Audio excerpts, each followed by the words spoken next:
So hello guys and welcome back to our channel. Today I'm going to show you how to add an announcement bar on Shopify.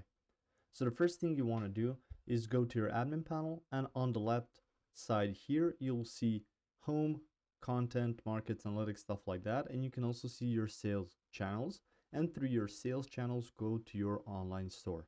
So let's click on that.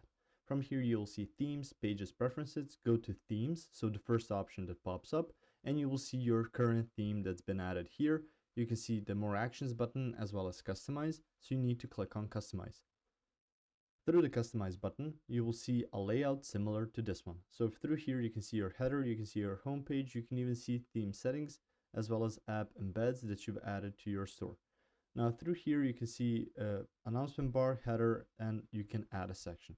So let's say that you don't have this announcement bar. So let's just remove it by going to, and you can see it's no longer there. But you can just go ahead and click on add announcement. So it says welcome to our store. It's one of the sections added through here. And in order to add another part of the announcement bar, usually it's located in the header section. So click on add a section.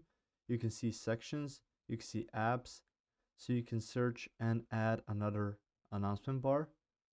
So if I click on this, you can see there's a different announcement bar, and you can add it free and easily through the add section part on the header part of the homepage. If you found this information helpful or useful, you can like the video. You can also share the video.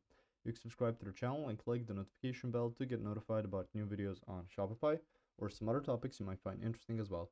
Thank you very much for watching this video, and as always, I will see you guys in the next one. Goodbye.